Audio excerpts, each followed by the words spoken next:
2.5 ఏండ్ల నుంచి అదే లొల్లి పెడుతున్నారు. కాళేశ్వరం మొత్తం కూలిపోయింది, కాళేశ్వరం మొత్తం కూలిపోయిందని మాట్లాడుతున్న సందర్భం. ఇక దానికి నిన్న పరాకాష్ఠకు చేరుకున్నది. అసెంబ్లీ వేదికగా అనేక మాటలు కేసీఆర్ గారిని అనడం.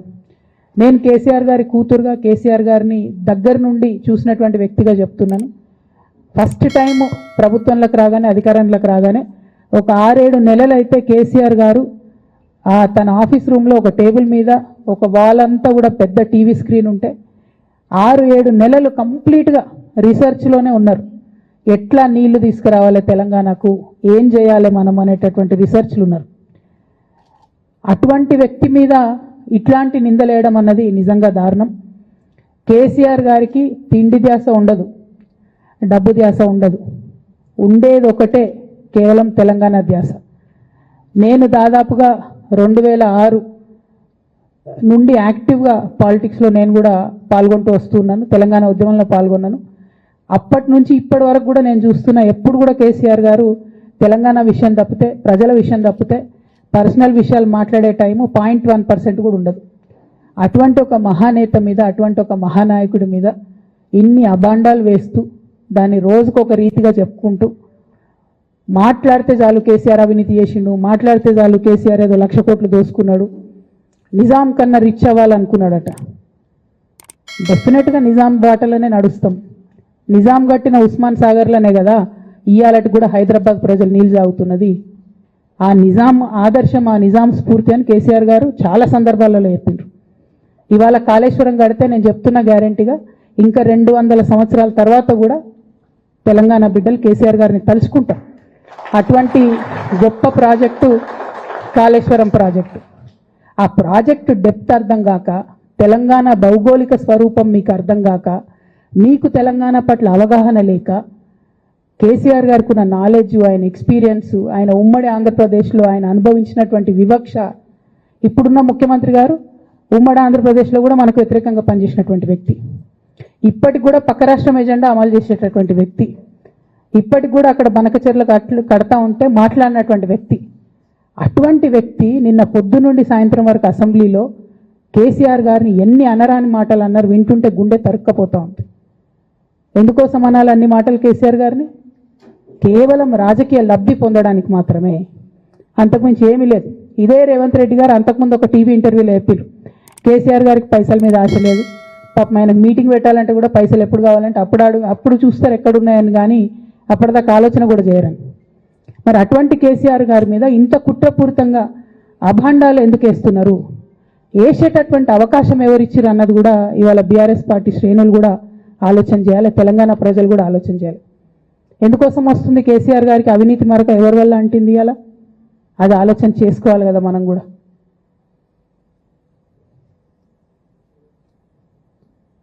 కొంతమంది కేసీఆర్ గారి పక్కన ఉన్నటువంటి వాళ్ళు కేసీఆర్ గారి పేరు చెప్పుకొని అనేక రకాలుగా లబ్ధి పొంది వారు చేసినటువంటి అనేక చెత్త పనుల వల్ల ఇవాళ కేసీఆర్ గారి పేరు బద్నామయ్యే పరిస్థితి వచ్చింది. అయినా మళ్ళీ వాళ్ళనే మోస్తాం, అయినా మళ్ళీ వాళ్ళనే ముందుకు తీసుకెళ్తామని అనుకుంటే పార్టీ ఎట్లా ముందటికి పోతుంది? ఒక బిడ్డగా నిజంగా నేను బాధపడతా ఉన్నాను. ఇవాళ 5 సంవత్సరాలు ఇరిగేషన్ మంత్రిగా చేసినటువంటి హరీష్ రావు గారిది మేజర్ పాత్ర లేదా దీంట్లో? అందుకే కదా కేసీఆర్ గారు వారిని సెకండ్ టర్మ్లో తప్పించిండ్రు. ఈ మొత్తం కాళేశ్వరం ఎపిసోడ్లో కేసీఆర్ గారికి మరక అంటిందంటే 2-3 వ్యక్తులు కారణం.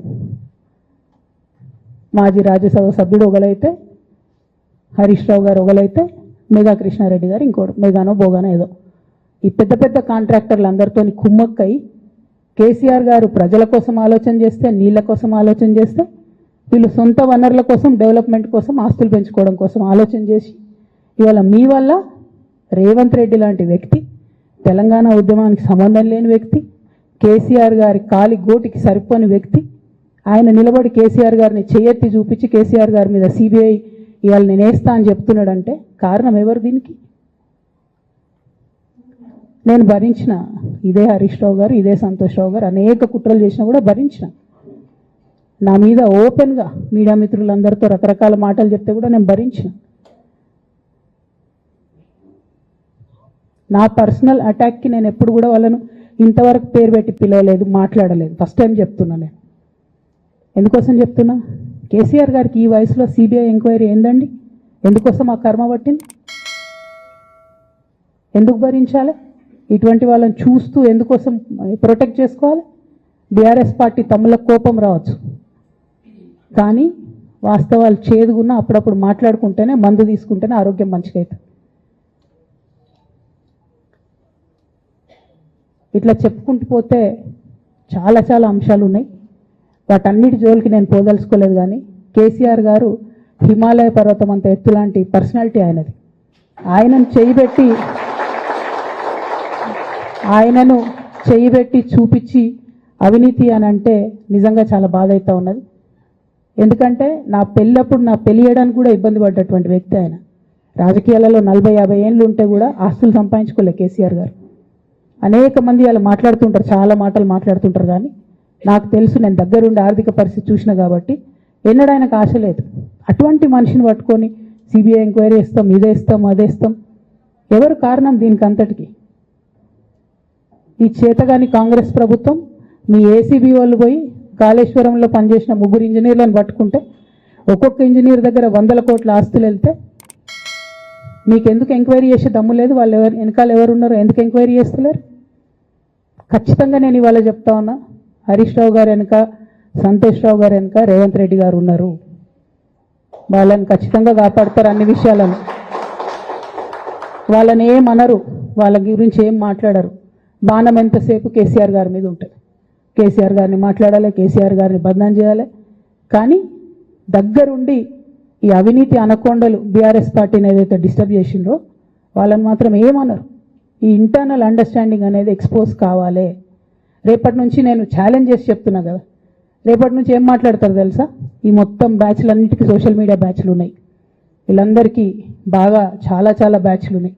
వాళ్ళంతా రేపటి నుంచి ఏమంటారు? నన్ను ఒకళ్ళు బీజేపీ ఆపరేట్ చేస్తుంది అంటారు, ఒకళ్ళు కాంగ్రెస్ ఆపరేట్ చేస్తుంది అంటారు, ఒకళ్ళు రేవంత్ రెడ్డి చెప్తే మాట్లాడుతుంది అంటారు, ఇంకోళ్ళు బండి సంజయ్ చెప్తే మాట్లాడుతుంది అంటారు. ఖబర్దార్ బిడ్డ, నేను ఎవరు చెప్తే ఆడేటటువంటి తోలుబొమ్మని కాదు. నాది నాది నాది నాది కేసీఆర్ బ్లడ్, నాకు తెలంగాణ బ్లడ్. ఇండిపెండెంట్గా నేను అనుకున్న విషయాన్ని చెప్తున్నాను. దానికి పొలిటికల్గా ఇబ్బంది అయినా, కష్టమైనా, నష్టమైనా నేనే భరిస్తా. కానీ దేవుళ్ళ లాంటి మా నాన్నను ఇవాళ సిబిఐ ఎంక్వైరీ చేసిండ్రంటే కడుపు రగులుకపోతా ఉంది ఒక బిడ్డగా. అందుకే చెప్తున్నా, ఇన్ని రోజులు చెప్పలే. ఆ మధ్యలో పోయినసారి నా కొడుకు గ్రాడ్యుయేట్ అయినప్పుడు వచ్చినప్పుడు నేను మా నాన్నకు రాసుకున్న లెటర్ లీక్ చేస్తే కూడా ఆ 70, 80, 90 రోజుల నాకు నరకం చూపిస్తున్నారు. ప్రతిరోజు సోషల్ మీడియాలో ఇష్టం వచ్చినట్టు రాపిస్తున్నారు. ఎప్పుడు వీళ్ళ పేర్లు తీసుకోలే, ఇష్టం వచ్చినట్టు ప్రెస్ వాళ్ళకు మాట్లాడుతూ చాలా విషయాలు చెప్తున్నారు. ఎప్పుడు వాళ్ళ పేర్లు తీసుకోలే. ఇలా తీసుకుంటున్నా, ఎందుకంటే విషయం నాది కాదు, ఇది తెలంగాణ పరువు ప్రతిష్టకు సంబంధించిన విషయం. ఇలా దేశంలో ఏ మూలకు పోయినా, ఎక్కడికి పోయినా కేసీఆర్ అంటే ఒక మహానాయకుడు, త్యాగం చేసిన నాయకుడు అని చెప్పి మాట్లాడతారు. రేపటి నుంచి ఏం మాట్లాడతారు? సిబిఐ ఎంక్వైరీ చేస్తే ఏం మాట్లాడతారు? కేసీఆర్ అంటే సిబిఐ కేసు అంటారు. మా నాన్న పరువు పోతే నాకా బాధ, మీకా? మీకు పైసలు కావాలి కదా, మీకు పేరుతోనేం పని? ఇంకా కూడా ఈ విషయాలు అర్థం చేసుకోకుండా, ఇంకా కూడా ఇటువంటి వ్యక్తుల్ని దూరం పెట్టుకోకుండా ఉంటే ఇక కేసీఆర్ గారి మీద సిబిఐ కేసు వేసేటటువంటి స్థాయికి వచ్చినాక ఏం పార్టీ ఉంటేంది పోతేంది. బీఆర్ఎస్ పార్టీ నాయకులు నన్ను తిట్టుకున్నా సరే, లోకల్ బాడీ ఎన్నికలలో నాకు నష్టం జరుగుతుంది అనుకున్నా సరే, మా నాన్న మీద సిబిఐ ఎంక్వైరీ పడ్డాక ఏముంది, తొక్కల ఎలక్షన్ ఒకటి గెలుస్తారు, ఒకటి ఓడిపోతారు. అసలు ఓడిపోయే పరిస్థితి ఎట్లా వచ్చింది? ఇటువంటి దుర్మార్గుల వల్ల కాదా వచ్చింది? ఆలోచన చేసుకోవాలి కదా. ఓ అంటే నా దగ్గర పైసలు ఉన్నాయి, టీవీలు ఉన్నాయి, సోషల్ మీడియాలు ఉన్నాయి, ఏటు పడితే అటు మాట్లాడతామంటే తోలు తీస్తాం చెప్తున్నా నేను. గీత గీసుకుంటాం బిడ్డ. మీరు ఒక్క కమెంట్ పెడితే మేము 10 చేస్తాం. ఏది పడితే అది మాట్లాడచ్చు సోషల్ మీడియాలో అనుకుంటూ చూసుకుంటూ ఊరుకుంటున్నా.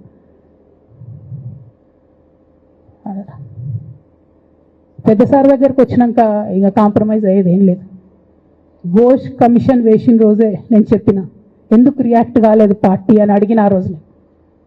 నిన్న సిబిఐ ఎంక్వైరీ వేస్తున్నా అని రేవంత్ రెడ్డి గారు అసెంబ్లీలో చెప్తే తెలంగాణ బంద్ ఖాళీ వద్దా, బగ్గుమనొద్దా తెలంగాణ? ఎట్లా మాట్లాడతారు?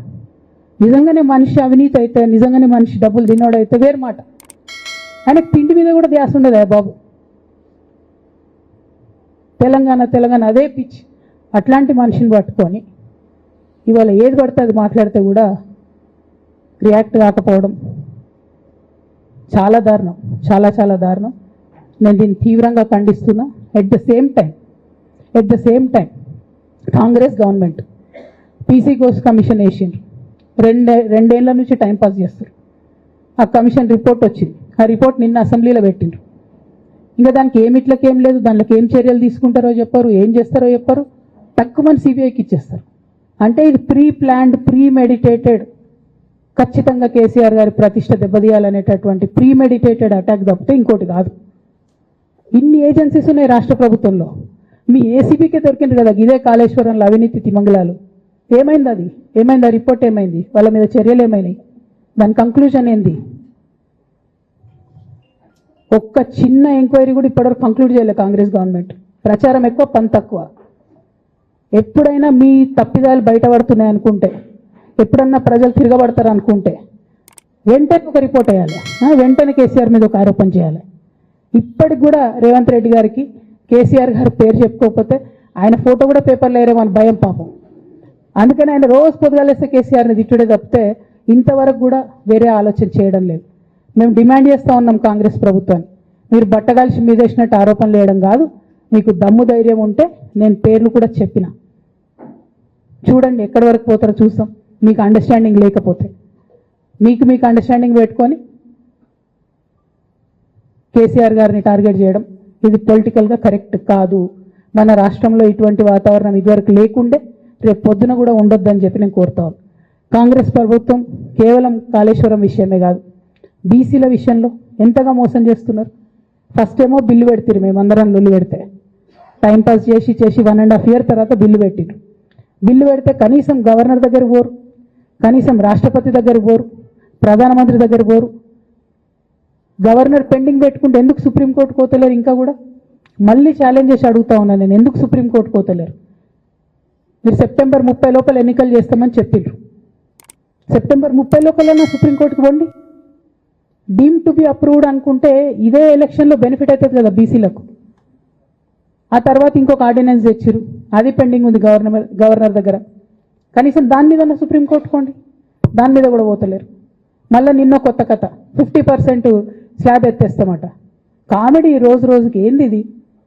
ఎందుకోసం అంటే ఇదంతా బీహార్లో ఎన్నికలు అవుతున్నాయి. వాళ్ళ రాహుల్ గాంధీ గారి పిఆర్ యాక్టివిటీకి రోజు ముచ్చట చెప్పాలి ఆయన.